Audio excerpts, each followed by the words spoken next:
हरिओम। आज हमारा चैप्टर 3 और श्लोक संख्या 33, 34, 35। आइए हम लोग पहले श्लोकों का चैंट करते हैं। सदृशं चेष्टते स्वस्य सन्दर्शचेष्टते स्वस्य प्रकृतिर्ज्ञानवानपि प्रकृतिज्ञानवापि प्रकृतिं यान्ति भूतानि प्रकृति यान्ति भूतानि निग्रह किं करिष्यति। निग्रह किं करिष्यति।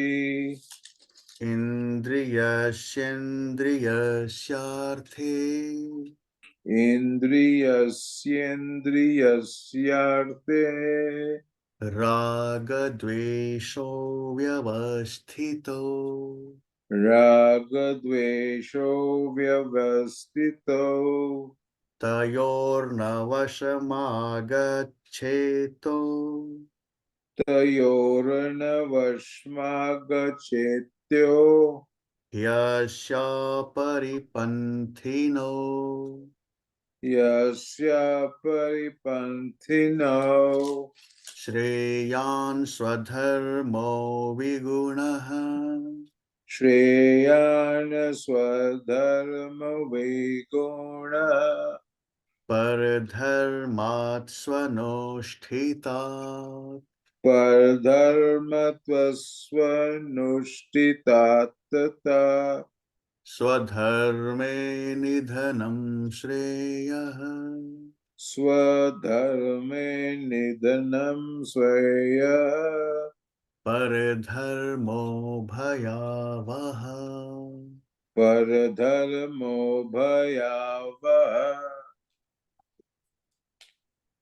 अब भगवान 33 श्लोक में बता रहे हैं कि कह रहे हैं कि सदृशम चेष्टते स्वस्या प्रकृतिर ज्ञानवानपि। जितने भी प्राणी हैं, सभी प्राणी अपनी अपनी प्रकृति के अनुसार ही चेष्टा करते हैं, प्रकृति के अनुसार ही कार्य करते हैं। जिसकी जैसा स्वभाव है वो वैसा ही करता है। अब सांप है, सांप का स्वभाव ही है फुंकार मारना, फुंकार मारने का स्वभाव है डसना, तो अपनी स्वभाव से मजबूर है वो, है ना। तो वो ऐसे हर प्राणी का स्वभाव है, वो अपने स्वभाव से अपना कर्म करने के लिए मजबूर है, हर व्यक्ति। तो इसमें कहते हैं कि हर व्यक्ति में सभी आ गए, मतलब प्रकृतिर ज्ञानवान अपि, जो ज्ञानवान है वो भी, ज्ञानवान भी ज्ञानवान भी प्रकृति के अनुसार करने के लिए बाध्य है। मतलब अब उनकी प्रकृति ऐसी हो गई कि वो उनको उनका जो ज्यादा समय है भगवान के साथ बीत रहा है, क्योंकि उनकी प्रकृति में भगवान आ गए, उनकी प्रकृति में ज्ञान ध्यान। एक मिनट, आप इनको बोलो। तो भगवान कह रहे हैं कि बाकी सिर्फ अन्य प्राणी की बात नहीं हो रही है, ज्ञानवान अपी, जो ज्ञानवान है, जो ज्ञानी है, उनके बारे में भी कह रहे हैं भगवान कि वो भी अपनी ही प्रकृति के अनुसार काम करते हैं, कर्म करते हैं। तो ज्ञानवान क्या करेंगे? अब ज्ञानवान कहीं भी जाके ताश तो नहीं खेलेंगे, क्योंकि उनका वो ऐसी प्रकृति नहीं है उनकी। उनकी प्रकृति है वो या तो स्वाध्याय करेंगे, अच्छी किताबों को पढ़ेंगे, या सत्संग करेंगे, या मतलब उनकी प्रकृति ही अब ऐसी हो गई, इसलिए वो अपनी प्रकृति के अनुसार भी वो अपनी प्रकृति के अनुसार कर रहे हैं काम। तो कह रहे हैं कि इसलिए भगवान ने सिर्फ अज्ञानी की बात नहीं की, ज्ञानी की भी बात की। कह रहे हैं कि समस्त प्राणी अपनी प्रकृति के अनुसार ही कार्य करते हैं, और इंक्लूडिंग वाइज वन, जो बुद्धिमान है, जो ज्ञानी है, वो भी। तब कह रहे हैं कि निग्रह किम करिष्यति, तो इस विषय में किसी का कोई हठ क्या करेगा, कोई किसी का कोई वश क्या चलने वाला है कि मतलब मैं ये कर लूँ, मैं वो कर लूँ, जिसकी जैसी प्रकृति है वैसा वो करने के लिए मजबूर है। इसमें किसी का कोई जोर नहीं है, किसी का कोई हट नहीं है इसमें। तो ज्ञानी ज्ञान की बातें कर रहे हैं, उनकी प्रकृति ऐसी हो गई है इसलिए कर रहे हैं। अज्ञानी अपने काम धंधा में लगा हुआ है, अपने माया मोह में लगा हुआ है, उसकी प्रकृति वैसी है इसलिए वैसा काम कर रहे हैं। तो इसीलिए इसमें भगवान ने कह दिया कि सब अपने स्वभाव के अनुसार ही अपने कर्म को करने के लिए मजबूर है, विवश है। वैसे ही हो रहा है। इसीलिए संसार में धर्म भी हो रहा है, अधर्म भी हो रहा है, पाप भी हो रहा है, पुण्य भी हो रहा है। ये अपनी प्रकृति के अनुसार सारे लोग इंसान कर रहे हैं। इसमें कोई किसी का जोर क्या कर सकता है, कोई किसी का क्या दबाव दे सकता है अपने। इसलिए भगवान ने ये श्लोक बता करके ये बता दिया कि आप सपोज कि कोई व्यक्ति नॉनवेज कर रहा है, नॉनवेज खा रहा है, और आप चाहते हैं वो आपका मतलब पास मतलब बिल्कुल ही नजदीकी है, और आप वेज हैं। आप चाहते हैं कि अरे वो वेज करने लगे। आपने कई बार उसको बोला भी कि क्या नॉनवेज में रखे हो, वेज खाओ, लेकिन आपकी आपकी बातों का असर नहीं हो रहा है। तो आपको पैनिक होने की आवश्यकता नहीं है। आप थोड़ा पेशेंस रखिए, छोड़ दीजिए बोलना। वो अपने प्रकृति के अनुसार बाध्य है करने के लिए। उसको उसी में रस मिलता है, उसको नॉनवेज में ही रस मिलता है, उसको करने दीजिए। जब खुद उसकी प्रकृति चेंज होगी या चेंज करेगा, तब वो आपको जरूरत नहीं पड़ेगी आपको कहने की, अपने आप ही वो ट्रांसफॉर्म हो जाएगा। तब तक आप एक दो बार ट्राई कर सकते हैं, लेकिन जब नहीं हो रहा है तो आप छोड़ दें। समय पे समय चेंज ले आता है अपने आप। तो ये भगवान ने कहा कि इस तरह से बता रहे कि सारे दुनिया के सारे प्राणी, including wise one, they are bound to do according to their nature, है ना। ये बता रहे हैं। क्लियर है ना? 33 बिल्कुल क्लियर। अब 34 में भगवान कह रहे हैं कि इंद्रियस्य इंद्रियस्य अर्थे, इंद्रियस्य इंद्रियस्या अर्थे, कि इंद्रियों के अर्थ में राग द्वेष व्यवस्थित हो। राग है और द्वेष है। हर इंद्रियों का, हर इंद्रियों के जो विषय है, जो ऑब्जेक्ट है, उसमें राग है द्वेष है। मतलब कुछ को वो चाहता है, कुछ को नहीं चाहता है ना। जैसे आंख अच्छी चीजें देखना चाहती है और बुरी चीजें देखना नहीं चाहती है। तो ये हो गया राग द्वेष। राग मतलब चाहना, द्वेष मतलब नहीं चाहना। कान, कान के भी जो है उसमें आपको कुछ अच्छे संगीत, अच्छे अच्छी बातें सुनना पसंद है, बुरी बातें सुनना नहीं पसंद है। तो हो गया आपका राग द्वेष। इसी तरह आपका हो गया नॉस्टिल भी। नॉस्टिल का जो है स्मेल, अच्छी सुगंध आपको पसंद है, दुर्गंध आपको पसंद नहीं है ना। इसी तरह आपका टंग, टंग में अच्छा भोजन पसंद है और गलत भोजन पसंद नहीं है ना। इस तरह से हर सेंस, हर इंद्रियों का ये राग द्वेष छिपा हुआ है हर इंद्रियों के अर्थ में। तो अब इसमें भगवान का क्या आदेश है? भगवान कह रहे हैं तयोर न वशम आगच्छेत। तो कहते हैं कि जो इस मार्ग में है, योग मार्ग में है, साधना के मार्ग में है, साधक है, उनके लिए भगवान का आदेश है कि वो इन दोनों के ही पकड़ में ना आए। राग द्वेष मतलब इंद्रियों का जो ये राग द्वेष है, पसंद नापसंद, लाइक डिसलाइक, इन दोनों के ही वश में ना आए, है ना। क्योंकि इन दोनों के ही वश में अगर आएगा व्यक्ति, तो वो उसको अपने राह से भटका सकता है। ये दोनों को ही कहा गया है। भगवान ने इसमें कह रहे हैं कि दोनों ही ऑब्स्टेकल हैं।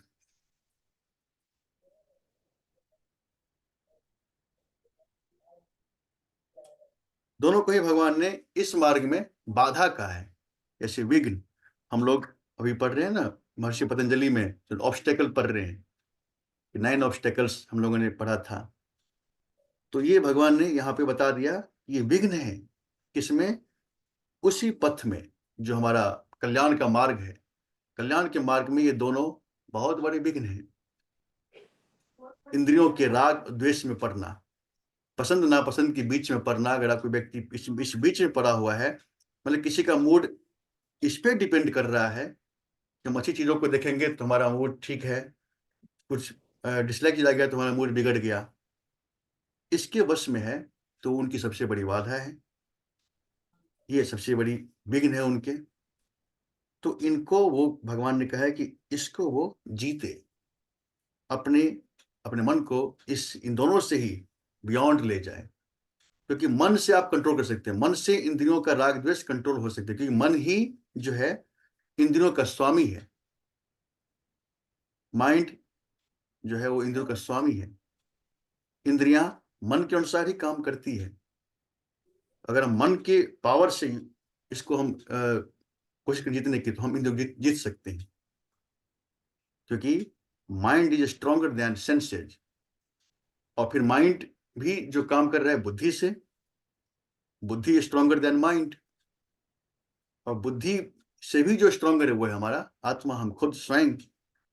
तो इस तरह से हम अगर कोई निर्णय ले लें, उस पर अडिग रहें कि मैंने निर्णय लिया है, और मेरी बात मेरी बुद्धि भी माने, और मेरी बुद्धि की बात मेरा माइंड माने, और मेरे माइंड की बात मेरी सेंस माने। ये हमारी अपनी इनर कोर्ट है, अंदर का हमारा दरबार है, जिसका सर्वे सर्वा हम खुद हैं।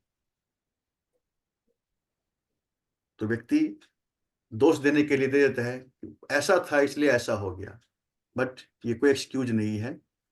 हमें हम अपनी उत्थान पतन के जिम्मेवार हम खुद हैं, दूसरा कोई नहीं है। हमें खुद इसका अपनी जिम्मा लेना पड़ेगा, आगे बढ़ना पड़ेगा। तो ये हमारी भगवान ने कहा है 34 में कि राग द्वेष, इंद्रियों के राग द्वेष से हमें जीतना है, उसको अपने माइंड पावर जीतना है। और अब 35 में भगवान कह रहे हैं, श्रेयान सुधर्मो विगुणः पर धर्मात् सनुष्ठिता। अपना जो धर्म है, अगर वो गुण रहित भी है, उसमें कोई ऐसा कोई खास बात भी नहीं है, तो कह रहे हैं कि वो बेटर है, वो अच्छा है। किसके कंपैरिजन में? दूसरे के धर्म के कंपैरिजन में।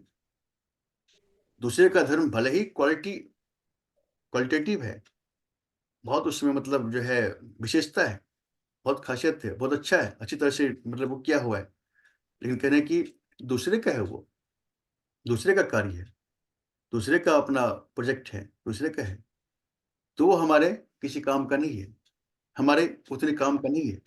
और सपोज क्या होता है, घर में ही लोग कंपेरिजन करने लगते हैं, कंपेरिजन करते हैं कि देखो उसका बेटा क्या कर रहा है, उसका बेटा ये तैयारी कर रहा है, उसका बेटा वो कर रहा है, उसको वो कर रहा है, तुम क्या कर रहे हो। ये जो कंपैरिजन शीट, ये जो कंपैरिजन है ना, ये बहुत ही बड़ी विष का, टॉक्सिन का काम करता है बच्चों के माइंड में। उसके अंदर आ जाती है हीन भावना कि मैं, इसका मतलब मैं कुछ नहीं हूँ, इसलिए हमेशा ये कहा जा रहा है। जबकि पेरेंट की सबसे बड़ी कमजोरी यही हो, यहीं पे होती है, कंपैरिजन करना। ये देखो उसको क्या कर रहा है, तुम क्या कर रहे हो। ये बात उसके माइंड के अंदर घर कर जाती है, वो बंदा बच्चा कुछ कर नहीं सकता, कर नहीं पाता है। क्योंकि इस संसार में हर व्यक्ति यूनिक क्रिएशन है, भगवान की यूनिक क्रिएशन है। एवरीवन, हर व्यक्ति के अंदर भगवान ने यूनिक बातें, चीजें छुपा के रखी हुई है। अगर कोई व्यक्ति अपनी उस यूनिक यूएसपी, इसको यूएसपी बोलते हैं, उसको देखे और उसको उस पर काम करना शुरू कर देते, वो हर व्यक्ति जो है लीजेंड बन सकता है। हर व्यक्ति के अंदर वो संभावना दबी हुई है। इसलिए इस श्लोक के द्वारा भगवान कह रहे हैं कि अपना अपना स्वधर्म को जानो, अपना तुम्हारी खासियत है उसको पहचानो, उस पर काम करना शुरू करो। भले ही वो तुम्हें लगे शुरू में कि इसमें कोई खास बात नहीं है, कोई ऐसे कुछ नहीं है, कुछ नहीं है, दूसरे का तो बड़ा अच्छा है, लेकिन नहीं, बाद में यही इसी से तुम्हारा कल्याण होगा, यही तुम्हारी नैया को पार लगाएगा। जिसमें अब किसी का बच्चा पेंटिंग ज्यादा शौक रख रहा है, किसी का बच्चा और किसी चीज शौक शौक रख रहा है, म्यूजिक में शौक रख रहा है, तो उसको ये ना कहा जाए कि देखो वो तो डॉक्टर की तैयारी कर रहा है ना, वो आईएएस की तैयारी कर रहा है, तुम कहाँ पढ़े हो। नहीं, उसको उसी में आगे बढ़ने के लिए हमें अप्रिशिएट करना चाहिए। क्या पता कल को वही मोहम्मद रफ़ी की तरह बन जाए। तो इसीलिए अपना सुधर्म, अपना जो नेचर है उसमें व्यक्ति काम करे, उसमें आगे बढ़े। भले ही शुरू में वो क्वालिटी लेस है, लेकिन लास्ट में भगवान कह रहे नेक्स्ट लाइन में, स्वधर्मे निधनम श्रेय, अपने धर्म में मर जाना भी कल्याणकारक है। अपना मर जाना का मतलब हो गया कि अपना करते करते अगर हम फेल भी हो जाए, अगर अपना जो हमने शुरू किया वो सफल नहीं भी हुआ, फेल भी हो गया, तो हम उससे भी कुछ गेन कर सकते हैं। फेल्योर से भी हम सीख ले सकते हैं और फिर हम आगे बढ़ सकते हैं। कोई जरूरी नहीं कि जो हमने शुरू किया वो बिल्कुल सफल ही हो जाए। हो सकता है कि वो फेल हो जाए, बट फेल हो गया है, फिर भी हम उससे हमें गेन मिलेगा। हमने अपना शुरू ही नहीं किया, दूसरे के बताए पे चलते रहे, हमारी शक्ति तो डेवलप होगी ही नहीं। हम तो सिर्फ एक टूल बन के रह जाएंगे। हमें अपने भीतर जाना है, उसको देखना है और उस पर काम करना है और करते जाएं। मरना, यहाँ पे मरने का अर्थ यह हो गया कि वो फेल भी हो जाए। स्वधर्म निधनम श्रेय पर धर्मो भयावह, दूसरे का जो धर्म है वो भय देने वाला है, भयानक हो सकता है। क्योंकि दूसरे पे चलेंगे हम, क्या पता बाद में वो चीज हमें जो है कहीं ना ले जाए, हमें बिल्कुल ही तबाह कर दे, है ना। अपना सब कुछ हो, अपना सब कुछ हो। तो अब जैसे कि कोई अ, आदमी कोई कंपनी खोलता है, कोई ट्रस्ट खोलता है, उसमें 3-4 लोगों से मिलकर खोलता है, और कभी कभी क्या होता है कोई व्यक्ति उसमें मतलब विश्वासघात कर सकता है, अपना कोई कुछ कर लिया, तो जो भी इसकी कॉन्फिडेंशियलिटी है, जो भी है सब कुछ लीक कर दिया उसने, तो सब तबाह हो जाएगा। तो अगर आदमी बिल्कुल अपने उसमें आगे बढ़े, अपनी सोल प्रोप्राइटरशिप में आगे बढ़े, तो बहुत आगे जा सकता है वो। तो भगवान ने इसमें इस श्लोक बेसिकली में, भगवान यहाँ तीन चीज कर रहे हैं, तीन श्लोक, मतलब तीन ज्ञान दे रहे हैं मेरे हिसाब से अर्जुन को। हाँ हाँ, कि पहला तो दे रहे हैं कि भाई कर्म, कर्म जो आप अपने ये 33 पे थे ना। हाँ 33। हाँ, कि न कर्म जो करो वो बेसिकली अपने इनहेरेंट जो तुम्हारा जो एक नेचर होता है इंसान का, हम्म उस तरीके से इंसान कर्म करता है। हम्म और अ, उसके बाद फिर भगवान लिंक करते हैं राग द्वेष को, हम्म अ, और कहते हैं कि ये जो राग द्वेष मनुष्य के अंदर है, ये उसके बहुत बड़े शत्रु हैं। हम्म क्योंकि ये एक, हर मनुष्य में लाइक्स और डिसलाइक्स हम्म पैदा करते हैं। और उससे क्या होता है कि अंदर में एक उथल पुथल तो मनुष्य के मरी वो हो ही जाती है। और उसके बाद नहीं, मेरे को वो ध्यान था, वो पता नहीं वो पॉइंट उड़ गया मेरा, वो भी आपने समझाया था उसके। हम्म हाँ, फिर वो कहते हैं कि कर्म करो तो अपना अपना स्वधर्म वाला कर्म करो। हम्म क्योंकि स्वधर्म में अगर फेलियर भी है तो वो परम धर्म के सक्सेस से बेटर है। बेटर है। तो यानी इसमें वो ये कह रहे हैं कि 33 में कि अपने नेचर के हिसाब से इंसान कर्म करता है। फिर कहते हैं कि जो हम हमारे नेचर के हिसाब से करते हैं कर्म, फिर वो हम्म कहते हैं कि कर्म पे राग और द्वेष, यानी likes and dislikes is talking of. And then he hmm is talking of स्वधर्म। ये कि भाई जो भी करो अपना करो। वो जैसे कहावत है ना, दूसरे के गुलाबी गाल देख के अपने हम्म गाल को थप्पड़ नहीं मारते। हम्म तो मतलब ये इन्होंने मतलब अब भगवान एक्चुअली घोर ज्ञान दे रहे हैं। मतलब मानवता को भगवान बहुत बहुत ही घोर ज्ञान दे रहे हैं इसको। बिल्कुल लेकिन ये होने हाँ हाँ भगवान का जो उद्देश्य है संपूर्ण मानवता है, पूरी मानवता को ध्यान में रख करके वो यहाँ पे सारा उपदेश दे रहे हैं। हाँ यहाँ पे उनको सिर्फ अर्जुन नहीं है, अर्जुन के माध्यम से वो पूरे जो है पूरी मानवता को देख रहे हैं, पूरी मानवता को सुना रहे हैं वो। पूरी पूरी माता को चढ़ा है। हम्म। अच्छा, हेलो। इसको दे- कहाँ से?